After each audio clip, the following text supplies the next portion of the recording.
కావాలనే మీ కలను నెరవేర్చుకోండి. సంప్రదించండి హెగ్డే ఫెర్టిలిటీ, హైదరాబాద్, తెలంగాణ.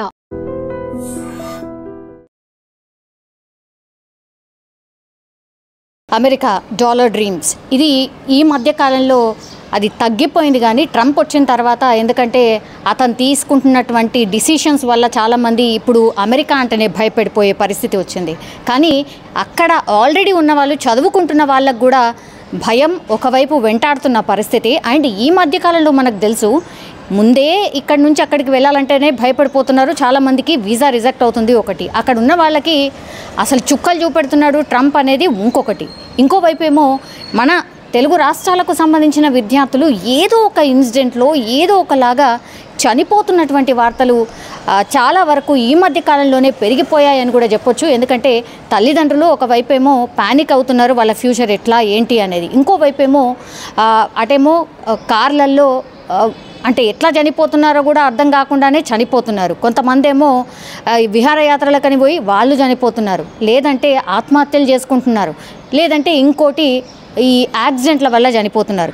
మరి ఏం జరిగిందో ఏంటో తెలియదు. బట్ గుంటూరులోని రాజేంద్ర నగర్ ప్రాంతానికి చెందినటువంటి 23 ఏళ్ల వంగవోలు దీప్తి అమెరికాలో టెక్సాస్లో నివాసం ఉంటుంది. అక్కడ జరిగినటువంటి రోడ్డు ప్రమాదంలో గాయాల పాలైంది.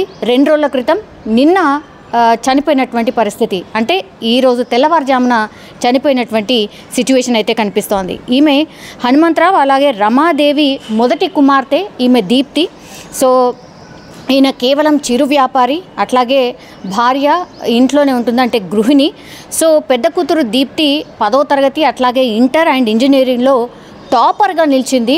అందుకని ఇంత బాగా చదువుతుంది నా కూతురు కాబట్టి ఇక్కడ కాదు అమెరికాకి వెళ్ళి ఎంత అప్పైనా సరే, ఎన్ని డబ్బులు ఖర్చు అయినా సరే నా బిడ్డ అమెరికాలోనే చదువుకోవాలనుకున్నాడు. ఉన్న ఆస్తిని అమ్మి దీప్తిని అమెరికాకి సెండ్ చేసిన పరిస్థితి. ఇంకో నెల రోజులు మాత్రమే ఉంది ఆమె కోర్సు పూర్తవ్వడానికి. అంతలోనే ఇట్లాంటి విషాదకరమైనటువంటి వార్త విన్నటువంటి తల్లిదండ్రులు కన్నీరు మున్నీరుగా విలిపించడమే కాదు, అసలు గుండెల విసేలా రోధిస్తున్న సిచ్యువేషన్ అయితే కనిపిస్తోంది.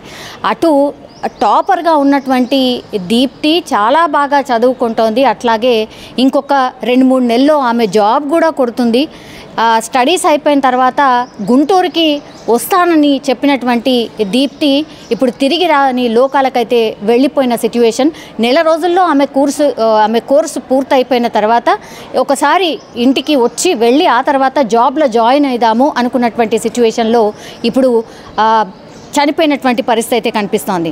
సో 12న ఫ్రెండ్స్ స్నిగ్ధతో కలిసి రోడ్డుపై నడుచుకుంటూ వెళ్తోంది దీప్తి. సో వేగంగా వచ్చినటువంటి కార్ ఏదైతే ఉందో వీళ్ళిద్దరిని కూడా ఢీకొట్టిన పరిస్థితి. అయితే దీప్తి తలకు ఆ టైంలో తీవ్రంగా గాయాలయ్యాయి, అలాగే వాళ్ళ ఫ్రెండ్కి కూడా గాయాలైన పరిస్థితి.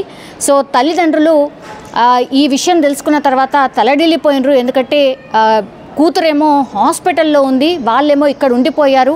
ఏమవుతుందో ఏందో తెలుసుకున్నటువంటి సిచ్యువేషన్లో 2 రోజుల నుంచి కూడా నరకయాత అనుభవిస్తున్న సిచ్యువేషన్ ఉంది. అప్పుడు పూర్తిగా అక్కడ ఏం జరుగుతుంది, ఎలాంటి చికిత్స జరుగుతోంది ఏంటి అనేది కూడా పూర్తిగా తెలుసుకునే ప్రయత్నం చేసినప్పటికీ కూడా ఇంకా ఆమె కోమాలోకి వెళ్ళిపోయింది. ఆమె రెస్పాండ్ అవ్వట్లేదు, అంటే ఇంకా ఏమీ లేదు. ఆమె ఆల్మోస్ట్ ఇక కొన ఊపిరితో ఉంది అని తెలుసుకున్నటువంటి తల్లిదండ్రుల రోదనలు మిన్నంటాయి. ఎందుకంటే ఎవరికైనా సరే తన కూతురు మంచిగా చదువుకొని ఆ తర్వాత ఏదో దేశానికి వెళ్ళి అక్కడ బాగా చదువుకొని బాగా సెటిల్ అవుతుంది అనుకున్నటువంటి టైంలో ఇట్లాంటి విషాదకరమైనటువంటి వార్త విన్నటువంటి తల్లిదండ్రుల పరిస్థితి మనం ఊహించుకోవచ్చు. చనిపోయినటువంటి దీప్తి మృతదేహాన్ని ఎట్లా తీసుకురావాలి ఏంటి అనేది కూడా పూర్తిగా వాళ్ళ తల్లిదండ్రులు అక్కడ ఏపీకి సంబంధించిన గవర్నమెంట్ అఫీషియల్స్తో మాట్లాడుతున్నారు, అట్లాగే అక్కడ ఉన్నటువంటి మినిస్టర్స్తో మాట్లాడుతున్నారు. మా తల్లిని మా దీప్తి బిడ్డని ఎంత తొందరగా అయితే అంత తొందరగా ఇక్కడికి రప్పించే ప్రయత్నం చేయండి అని అంటూ పూర్తిగా వాళ్ళ దగ్గర రోధిస్తున్నటువంటి పరిస్థితి. కానీ ఎవరికైనా సరే, ఏ తల్లిదండ్రులకైనా సరే పిల్లలు ఉన్నత చదువులు చదవాలి, అట్లాగే మంచిగా ఎదగాలి, మంచిగా సెటిల్ కావాలి అనేటువంటిదే ఊహించి ఎవరైనా సరే అమెరికాకి ఎందుకు పంపిస్తున్నారు అంటే అందుకే.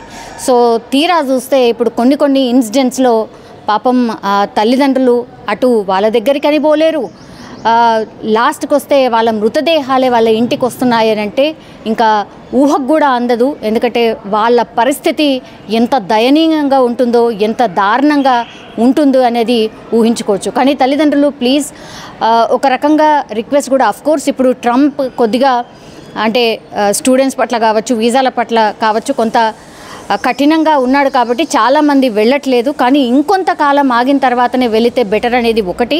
ఆ తర్వాత అక్కడ ఉన్న వాళ్ళు కూడా ఇట్లాంటి ఇన్సిడెంట్స్ విన్నప్పుడు ప్యానిక్ కాకుండా కొంత మంచిగా మాట్లాడే ప్రయత్నం చేయండి. సరే ఇది కావాలని చేసింది కాదు, యాక్సిడెంటల్గా ఏదో కార్ వచ్చి వాళ్ళు నడుచుకుంటూ వెళ్తున్న వాళ్ళని హిట్ కొట్టడం, ఆ తర్వాత పాపం గాయాల పాలవడం, చనిపోవడం, ఇవి అనుకోనటువంటి ఘటనలు. అయినా సరే ఇట్లాంటి ఇన్సిడెంట్ విన్నప్పుడైనా చూసినప్పుడైనా ఇక్కడున్న వాళ్ళు పేరెంట్స్ చాలా ఆందోళనకు గురవుతూ ఉంటారు. ఇక్కడ కూడా అదే సిచ్యువేషన్ చాలామంది పేరెంట్స్ కూడా ఎదురవుతుంది. కాబట్టి కొంత మోటివేట్ చేసే ప్రయత్నం చేయండి, వాళ్ళకి జాగ్రత్తగా ఉండమని చెప్పే ప్రయత్నం చేయండి. ఇట్లాంటివి మాత్రమే మనం చేయగలం, అంతకంటే ఇంకా ఏం చేయలేనటువంటి సిచ్యువేషన్ అయితే ఉంది. కానీ నిజంగానే దీప్తి పాపం వాళ్ళ పేరెంట్స్ బాధనైతే వర్ణనాతీతం.